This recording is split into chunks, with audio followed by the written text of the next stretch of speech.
Hello everyone, welcome back to science mento. ये हमारी AIATC physics वाली सीरीज है और इसमें ही हम आगे मोशन इन प्लेन चैप्टर को करने वाले हैं। अब तक हमने इक्वेशन ऑफ ट्राजेक्टरी तक एक चैप्टर कंप्लीट कर लिया है। अब आते हैं इक्वेशन ऑफ ट्राजेक्टरी पर। Okay, so equation of trajectory, a path follow by a projectile is called trajectory. So equation of trajectory का मतलब क्या होता है? सिंपल भाषा में समझें तो ट्राजेक्टरी का मतलब है प्रोजेक्टाइल के द्वारा फॉलो किया गया एक्चुअल पाथ। हम इस पेज में पोजीशन y और पोजीशन x के बीच का डायरेक्ट मैथमेटिकल रिलेशन चाहते हैं जिसमें टाइम वेरिएबल एलिमिनेट हो जाए। ओके, उसी इक्वेशन को हम कहते हैं equation of trajectory. Okay, let at a time t particle reach at a point p। यहाँ पे suppose x direction motion equation लिखते हैं हम, क्योंकि ax जो है वो 0 है, डिस्प्लेसमेंट जो है वो x है यहाँ पर। ओके, यानी ax मतलब जो हॉरिजॉन्टल डायरेक्शन में एक्सेलरेशन है वो 0 है। ओके, तो हम सेकेंड इक्वेशन ऑफ मोशन का यूज करते हैं यहाँ पर, और ax को 0 पुट करते हैं और यहाँ से ax को 0 पुट करते हैं तो ये वाली टर्म पूरी 0 हो जाएगी। तो हम इस इक्वेशन को t is equals to x upon u x के फॉर्म में लिखते हैं और यू एक्स की वैल्यू जो इनिशियल वेलोसिटी है हॉरिजॉन्टल डायरेक्शन में वो u cos थीटा है, तो x upon u cos theta. अब सिमिलरली हम y डायरेक्शन के लिए देखेंगे तो डिस्प्लेसमेंट जो है यहाँ पर वो है y इक्वल्स टू uv, जो है सेकंड इक्वेशन ऑफ मोशन दी हुई है, इसका यूज करके अब हम देखते हैं यहाँ पर। तो जो uy है वो वर्टिकल डायरेक्शन में जो वेलोसिटी है वो ऑलरेडी हमें पता ही है, u sin थीटा। t की वैल्यू जो हमने अभी ऊपर निकाली x upon u cos theta put कर दी इस इक्वेशन में, -1/2 g जो नीचे की तरफ एक्सेलरेशन है -g, और t की वैल्यू दोबारा से यहाँ पर पुट कर दी। ओके, अब यहाँ पर फर्दर सोल्व करेंगे तो यहाँ पर बनेगी equation tan theta x minus g upon 2 u square cos square theta bracket x square. Okay, तो अब यहाँ से x tan थीटा कॉमन ले लिया इस पूरी इक्वेशन से। So x tan theta common लिया तो अंदर बचा 1 minus x upon R. Okay, यही हमारी इक्वेशन ऑफ ट्राजेक्टरी है। इसको आप अपने दिमाग में जरूर रखें क्योंकि इसके ऊपर डायरेक्ट क्वेश्चन पूछ लिए जाते हैं। एक इसी फॉर्म की एक इक्वेशन दे देगा और उससे कंपेयर करके डायरेक्ट रेंज निकलवाने के क्वेश्चन काफी बार एग्जाम्स में पूछे जाते हैं। ओके, सो ये अब हमारी मास्टर इक्वेशन है। अगर आप ध्यान दे सकें तो ये इक्वेशन आपको पता चलेगी कि y is equals to a x minus b x square की फॉर्म में है, जहां a is equals to tan theta है और b is equals to g upon 2 u square cos square theta constant term है। तो मैथमेटिक्स में y is equals to a x minus b x square एक parabola की standard equation होती है। तो इससे मैथमेटिकली प्रूव हो सकता है कि किसी भी प्रोजेक्टाइल का पाथ पैराबोला होता है। ओके, यहाँ पर दिया भी हुआ है कि path of projectile is parabola. इस फॉर्म की इक्वेशन है, यहाँ पर tan थीटा a है और r upon b। Okay, so remember the average velocity over the entire flight is u cos theta, जो हॉरिजॉन्टल डायरेक्शन में वेलोसिटी होती है। तो जिस क्वेश्चन की मैं बात कर रहा था ऐसा ही सिमिलर क्वेश्चन हम देख लेते हैं कि यहाँ पर क्वेश्चन है the path of projectile is given by y is equals to 4/3x minus x square upon 18 metre, then find out the angle of projection from ground and horizontal range। तो हमें एंगल ऑफ प्रोजेक्शन थीटा निकालना है और हमें निकालनी है horizontal range. तो ये इक्वेशन दी हुई है, ये कुछ कुछ ऐसे ही फॉर्म की है जैसे यहाँ पर दी भी हुई है equation of trajectory like x tan theta माइन into 1 minus x upon R. तो हम यहाँ से 4/3 कॉमन लेते हैं सबसे पहले। जब हमने 4/3 कॉमन लिया तो ये इक्वेशन सिमिलर हो गई इक्वेशन ऑफ ट्रांजेक्टरी की। सो अब हम यहाँ से tan थीटा की वैल्यू निकालें कंपेयर करके तो वो 4/3 आएगी, जिससे हमें angle of projection theta equals to 53 मिल जाएगा सॉल्व करने के बाद। और हम कंपेयर करके आर की वैल्यू निकालें तो R equals to 24 metre which is horizontal range. Okay, तो इस तरह के क्वेश्चन एग्जाम में डायरेक्टली पूछे जाएंगे। अब आते हैं projectile from a height.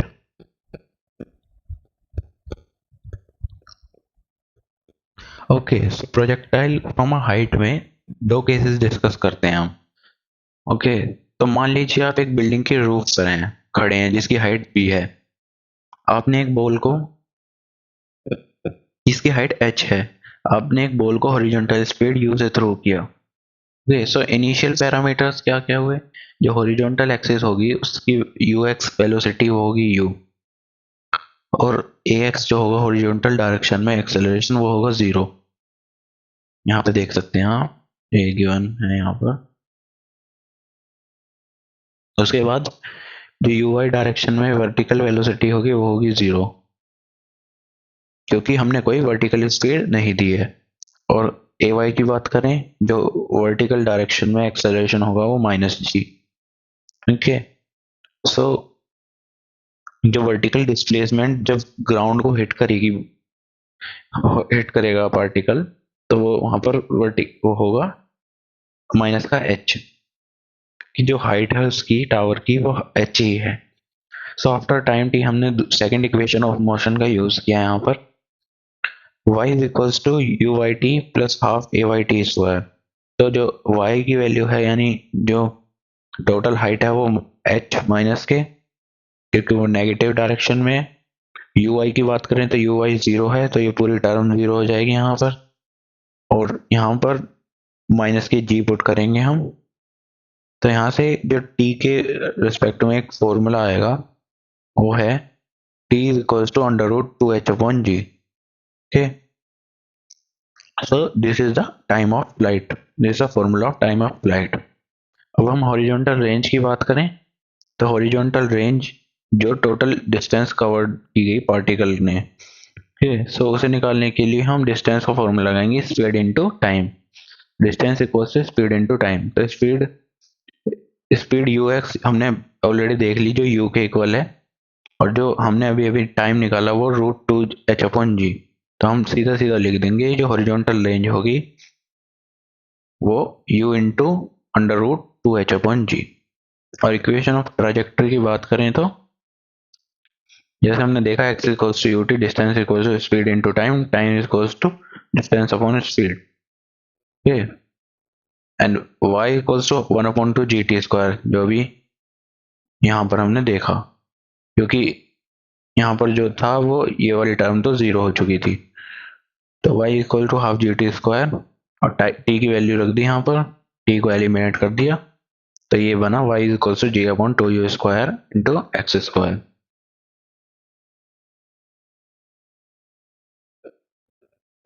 Okay, so देखते हैं एक बार। सो टाइम ऑफ फ्लाइट जो है वो initial horizontal launch speed u पर डिपेंड नहीं करेगा। अगर आप एक बॉल को रूफ से सिर्फ ड्रॉप करें और दूसरी बॉल को 100 मीटर पर सेकंड से हॉरिजॉन्टली थ्रो करें, तो दोनों बॉल ग्राउंड पर एग्जैक्ट सेम टाइम पर हिट होंगी। ओके, टाइम ऑफ फ्लाइट के फॉर्मूले से हमने ये कंक्लूजन निकाल लिया। उसके बाद बात करते हैं हॉरिजॉन्टल रेंज जो हमने निकाली थी। Okay, which is u into under root 2h upon g. Trajectory equation देखें तो y is equals to g upon 2u square into x square. Okay, so ये भी एक डाउनवर्ड पैराबोला की इक्वेशन है।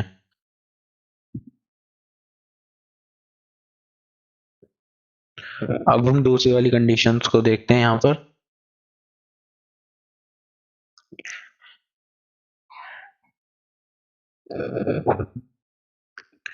तो यहाँ पर देखें तो ये थोड़ा थोड़ा जो हमारा वैसा वाला पैराबोला है उसके इक्वल है।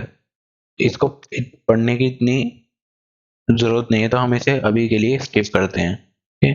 इससे क्वेश्चंस भी एटीसी एग्जाम्स में इतने नहीं पूछे जाते। आप सिर्फ इस वाले पैराबोला और लास्ट वाला जो पैराबोला था उन दोनों को के फॉर्मूलेस को अच्छे से रिवाइज करें। अब एक हाइट पैराबोला का एक एग्जांपल देख लेते हैं। तो यहाँ पर एक क्वेश्चन है एनसीईआरटी का, which is a hiker stand on the edge of a cliff 490 metre high and throw a stone horizontally with the speed of 15 metre per second. Find the time to reach the ground and the hitting speed. ये दोनों चीज हमें calculate करनी है। Okay, तो सबसे पहले हमें गिवन क्या क्या है। तो हमें हाइट गिवन है 490 मीटर और initial speed horizontal which is 15 metre per second वो गिवन है। और हमें पता ही है कि ये जो वर्टिकल स्पीड होगी यहाँ पर विच इज यू वाई वो 0 के इक्वल्स होगी। ओके, क्योंकि वर्टिकल डायरेक्शन में हमने कोई स्पीड नहीं दी। तो बात करते हैं, हम equation second equation of motion का यूज करेंगे यहाँ पर, क्योंकि हमसे पूछा क्या क्या गया है कि find the time to reach ground and hitting speed. Okay, यानी वो टाइम जब वो ग्राउंड को रीच करेगा और उसकी हिटिंग स्पीड क्या होगी। तो सेकंड इक्वेशन ऑफ मोशन का यूज करते हैं। तो यू वाई यहाँ पर 0 हो जाएगा सबसे पहले। ओके, सो ये बचेगा minus h equals to minus 1/2 g t square. Minus से माइनस खत्म हो जाएगा और t square equals to 2h/g। Okay, so h में दिया हुआ है, जी की वैल्यू हमें पता है 9.8। तो यहाँ पर वैल्यू पुट करने के बाद टी स्क्वायर जो है वो 100 आया और टी जो आई वो 10 सेकेंड आई। तो time at which it reach the ground is t equals to 10 second. उसके बाद हम बात करते हैं हिटिंग स्पीड की। सो हमने फर्स्ट इक्वेशन ऑफ मोशन का यूज किया, v equals to u plus a t. तो यहाँ पे हमने रखा यू वाई जो होगी वो ऑलरेडी 0 होगी और जो एक्सेलरेशन है वो minus g towards the downwards the earth होगा। तो हम वैल्यू पुट करते हैं सीधा सीधा। टी की वैल्यू हमने अभी अभी कैलकुलेट की 10 सेकेंड। तो यहाँ से हमने वी वाई की जो वैल्यू आई वो आई माइनस के 98 मीटर पर सेकेंड। ओके, तो हम रिजल्टेंट स्पीड कैलकुलेट करेंगे। सो हमें जो ऑलरेडी गिवन हुई है वेलोसिटी वो है 15 और जो अभी हमने कैलकुलेट की वी वाई वो 98। ओके, तो under root v x square plus v y square सीधा सीधा हम रिजल्टेंट निकाल देंगे और हम रिजल्टेंट स्पीड मिलेगी 99.14 metre per second. Okay, so this is the hitting speed when he reach the when the particle reach the ground। okay, so example काफी important है। एज एग्जांपल आपका एग्जाम AIATC में पूछ लिए जाते हैं। ओके, अब फर्दर मूव करते हैं रिलेटिव मोशन के ऊपर। ओके, सो अब हम आते हैं चैप्टर के सबसे कंसेप्चुअल सेक्शन पर, relative motion in 2 dimension. So relative velocity का मतलब क्या है। ओके, सो ऑब्जर्वर के फ्रेम ऑफ रेफरेंस से देखी गई दूसरी बॉडी की वेलोसिटी को हम रिलेटिव वेलोसिटी बोलते हैं। ओके, सो अगर एक पार्टिकल ए मूव कर रहा है वेलोसिटी वी ए से और पार्टिकल बी मूव कर रहा है वी बी वेलोसिटी से, सो जो रिलेटिव वेलोसिटी होगी वो बी की विद रेस्पेक्ट टू ए वो होगी v B A.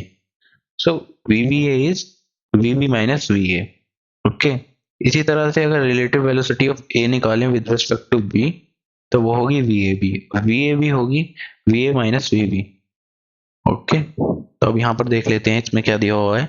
The position of a two moving particle A and B with respect to origin at any instant are r01 r02 respectively।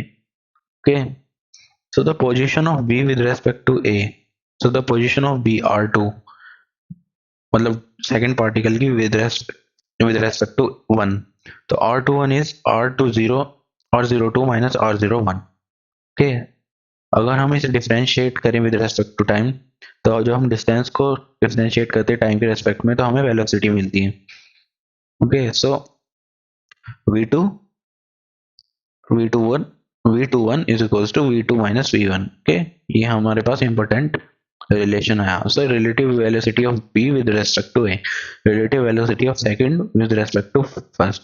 Similarly, if we find the relative velocity of one with respect to two, तो v12 equals to v1 minus v2, यानी relative velocity of a with respect to b। Okay, अब आप diagram भी देख सकते हैं। Okay, सो इसका एक गोल्डन रूल है वेक्टर सब्सट्रैक्शन का कि जिस के रिस्पेक्ट में देख रहे हैं यानी ऑब्जर्वर जो है उसकी वेलोसिटी वेक्टर की डायरेक्शन को रिवर्स करके दूसरे ऑब्जेक्ट के वेलोसिटी वेक्टर में ऐड कर दो। ओके, मैं दोबारा रिपीट करता हूं कि जिसके रिस्पेक्ट में देख रहे हैं ऑब्जर्वर, यानी उसकी वेलोसिटी वेक्टर की डायरेक्शन को रिवर्स करके दूसरे ऑब्जेक्ट की वेलोसिटी वेक्टर में ऐड कर दो। Okay, like VBA is equals to VB plus minus of VA, सीधा सीधा ऐसे ऐड कर दो रिवर्स करके। ओके, तो सिमिलरली वही रिलेशन बनेगा, VBA is equals to VB minus VA। Okay, इससे क्वेश्चंस आते हैं काफी। और अगर बात करें रिलेटिव एक्सेलरेशन के, तो वो भी सिमिलरली होगा, VBA ABA is equals to AB minus AA। ठीक है, तो यहाँ पे रिलेटिव एक्सेलरेशन के बारे में बात की गई है। ओके, सो पहला वाला देखिए, A21 is equals to A2 minus A1 which is relative acceleration of B with respect to A, A12 A1 minus A2 relative acceleration of A with respect to B। Okay, so in one dimension motion, if a particle moves in a same direction, then VAB equals to VA minus VB and VB equals to VB minus VA, and if a particle moves in opposite direction, so VBA is equals to VA minus of VB, then VAB is equals to VA plus VB। Similarly for VBA minus of VA plus VB। Okay, यहाँ पर particles opposite same direction move कर रहे हैं, यहाँ पर opposite direction में। Okay, सो यहाँ पर एक एग्जांपल दिया हुआ है। सो तो यहाँ पर दी हुई है the velocity of a man with respect to ground और velocity of trolley with respect to ground. So relative velocity of trolley with respect to man is velocity of trolley with respect to man is VT, velocity of a trolley with respect to ground minus velocity of man with respect to ground। okay,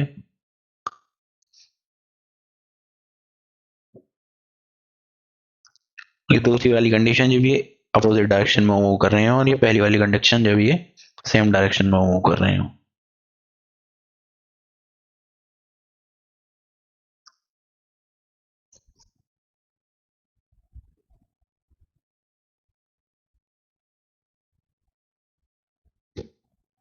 okay, तो अब यहाँ पे एक example दिया हुआ है। Question है कि a 150 meter long train is moving towards the north with a speed of 10 meter per second। okay, a bird is flying towards the south parallel to the track with a speed of 5 meter per second। how much time it will take for a bird to cross the train। okay, so जो train move कर रही है वो north की तरफ, इधर की तरफ, और जो बर्ड मूव कर रही है वो है साउथ की तरफ, अपोजिट। सो एक दूसरे के अपोजिट है। So the train and the bird moving in opposite direction यहाँ पे दिया हुआ है। तो हमें सबसे पहले उसकी रिलेटिव वेलोसिटी निकालनी है। So the relative velocity of a bird with respect to train is, हम इसको ऐड करेंगे क्योंकि ये अपोजिट डायरेक्शन में है। तो 15 मीटर पर सेकंड जो आई, अब बर्ड की वेलोसिटी आई विद रिस्पेक्ट टू ट्रेन। तो टाइम का फॉर्मूला लगाएंगे सीधा सीधा, time equals to distance upon velocity. Okay, so the distance जो कवर करनी है वो बर्ड को, वो ट्रेन की डिस्टेंस कवर करनी है, यानी जो ट्रेन की लेंथ है, तो ट्रेन की लेंथ है 150 मीटर। तो 150 मीटर अपॉन जो बर्ड की वेलोसिटी हमने कैलकुलेट की, relative velocity of a bird with respect to train which is 15। तो जो हम डिवाइड करेंगे तो ये आंसर आएगा 10 second. Okay, so bird take 10 second to cross the train. Okay, इस तरह के क्वेश्चन जनरली एग्जाम में पूछे जाते हैं। एक और क्वेश्चन देखते हैं यहाँ पर। So the velocity of a particle A and V are V equals to इतने and V is equals to A respectively. What will be the velocity of V as seen from the A? So ये पूछ रहा है कि velocity of a B with respect to A. So VBA which is VB minus VA. तो हम VB से VA सीधा सीधा माइनस कर देंगे। तो हमारे पास जो आएगी वो आएगी I minus 11J metre per second. Okay, और हम स्पीड की बात करें तो हम इसका मैग्नीट्यूड ले लेंगे वेलोसिटी का सीधा सीधा, तो वो आएगा √122 मीटर पर सेकेंड। और डायरेक्शन ऑफ एक्सिस की बात करें तो tan theta equals to J upon I होता है 10, तो -11/1। Okay, so theta equals to minus के tan इनवर्स 11, यहाँ पे इनवर्स आएगा, ये इनवर्स लगा रहा हूँ, भूल गए आप। ओके ओके, सो अब आते हैं कि इंपॉर्टेंट कॉन्सेप्ट पर जिससे क्वेश्चंस पूछे जाते हैं, rain and umbrella problems. Okay, so इन्हें स्टेप बाय स्टेप समझते हैं। सो मान लीजिए रेन वर्टिकली डाउनवर्ड फॉल कर रही है, उसकी वेलोसिटी है माइनस के वी आर। अब एक पर्सन जो ग्राउंड पर वॉक या रन कर रहा है ईस्ट डायरेक्शन में, उसकी वेलोसिटी वी एम जो है वो है वी एम। ओके, यहाँ पर वो स्टेशनरी है, यहाँ पर वो पार्टी जो मैन है वो रन मूव कर रहा है। तो क्वेश्चन आता है कि पर्सन को अम्ब्रेला किस डायरेक्शन में होल्ड करना चाहिए जिससे वो बारिश से बच सके। ओके, तो जहाँ पे फिजिक्स का कंसेप्ट है वो है कि रेन पर्सन के शरीर पर उस वेलोसिटी से हिट करेगी जो रेन की रिलेटिव स्पीड होगी उस पर्सन के रिस्पेक्ट में। तो हमें वी आर एम कैलकुलेट करनी होगी। ओके, तो हम देखते हैं यहाँ पर वी आर एम। ओके, सो जब पर्सन स्टेशनरी है यानी वी एम जीरो है, तो v R M equals to v R minus v M. अब यहाँ पे वी एम जीरो है, तो जो वी आर एम है वो वी आर ही है खाली। ओके, सो जो रेन है वो पर्सन को हिट करेगी with the speed of rain. अब दूसरे केस में देखें जहां पर रेन वर्टिकली है और जो पर्सन है वो मूव कर रहा है। ओके, तो relative velocity of a rain with respect to person क्या होगी, v R minus v M. V R M equals to v R minus v M. Okay, अब इसका मैग्नीट्यूड निकाले तो v R M equals to under root v R square plus v M square. और direction of umbrella के लिए हम theta equals to tan inverse v M upon v R, ये formula है, इसको आप मेमोराइज कर लीजिए जिससे आपको एग्जाम में प्रॉब्लम ना हो। ओके, सो ये फॉर्मूला आया कैसे, अब काफी बच्चों का ये क्वेश्चन आता है।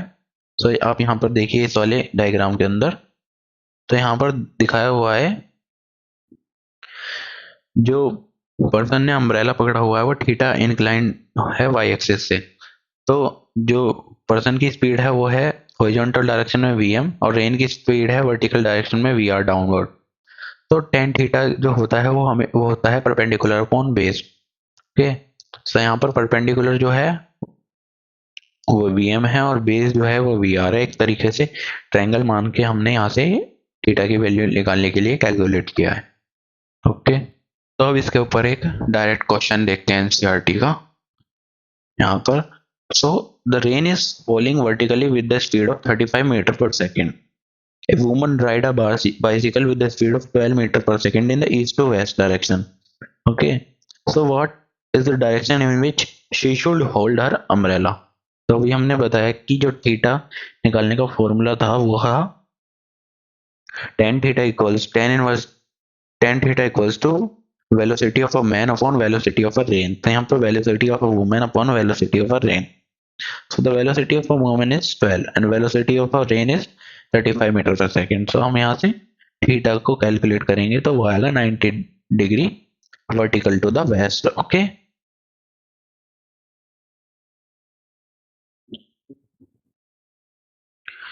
वो जिस डायरेक्शन में मूव कर रही है उसी डायरेक्शन में अम्ब्रेला को पकड़ना होगा उसे। ओके, 90 डिग्री, और थीटा जो है वो वाई एक्सिस से होगा inclined.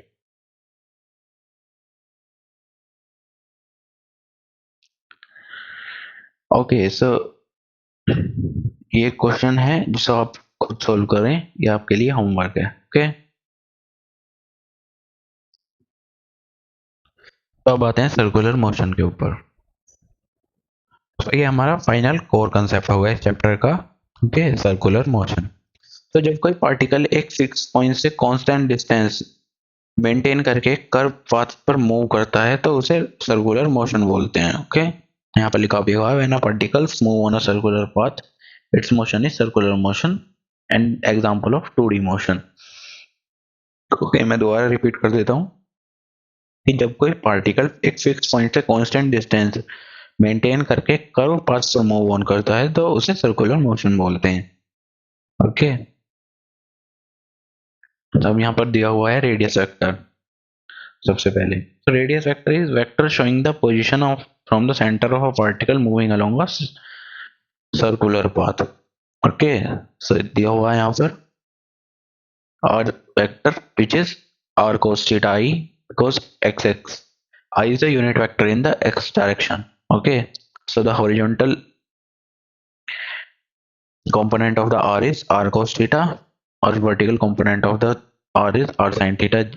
Okay, j is the unit vector in the direction of y. Okay, अब इसे फर्दर आगे इन्होंने सॉल्व किया है तो थीटा को यहाँ पर ओमेगा टी से रिप्रेजेंट किया है. ओके, ओमेगा टी के बारे में अभी हम पढ़ेंगे. ओके,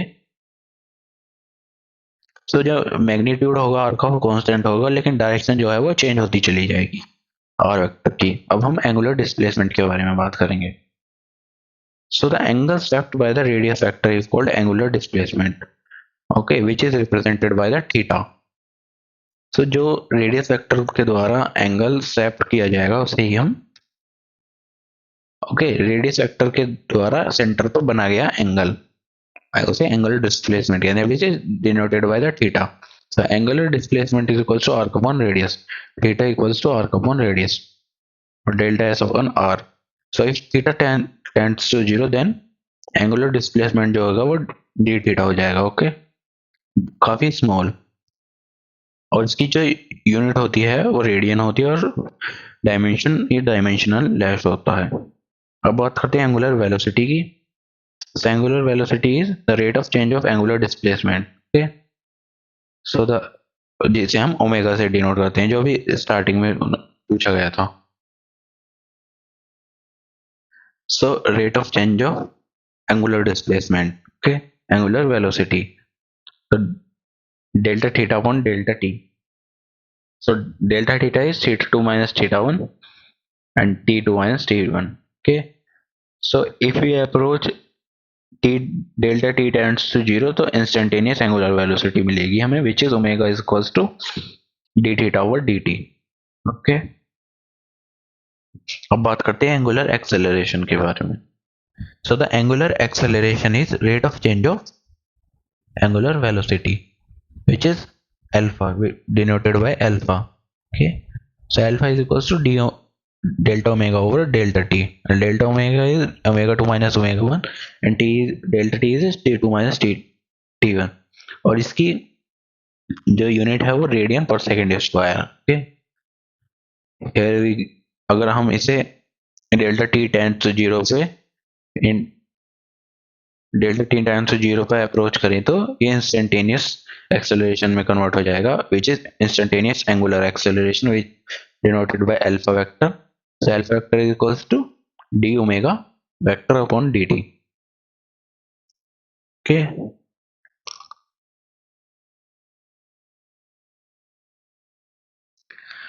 तो अब एक इम्पोर्टेंट रिलेशन भी है यहाँ पर, which is relation between linear velocity and angular velocity.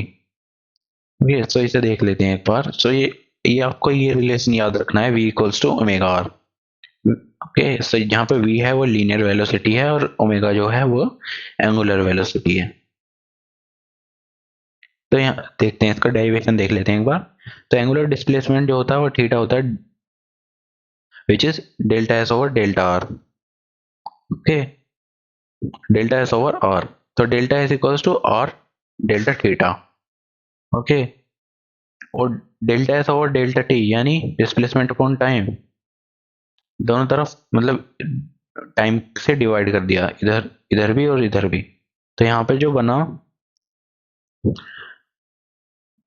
तो अगर हम फिर उसके बाद हमने डेल्टा टी टेंड्स टू 0 को अप्रोच किया तो यहाँ पे बना d s over d t equals to r d theta over d t. Okay, so d s over d t is linear velocity and d theta over d t is angular velocity. So v equals to r omega, उसकी vector form यहाँ पर दी हुई है. Okay, so ये एक important relation है, और ये जो तीनों हैं ये एक दूसरे के परपेंडिकुलर होते हैं. जो लीनियर वेलोसिटी, एंगुलर वेलोसिटी और रेडियस होती है वे म्यूचुअली परपेंडिकुलर होते हैं एक दूसरे के.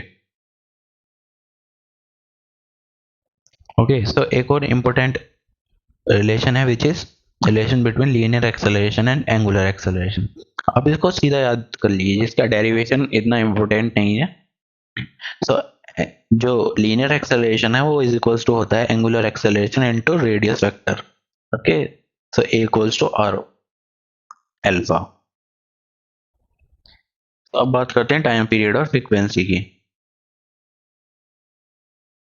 Okay, so time period is time taken by particle to complete one revolution. Okay, so time period t equals to circumference upon linear speed, और circumference दी हुई है वो 2 पाई, और स्पीड जो है वो एंगुलर स्पीड है। ओके,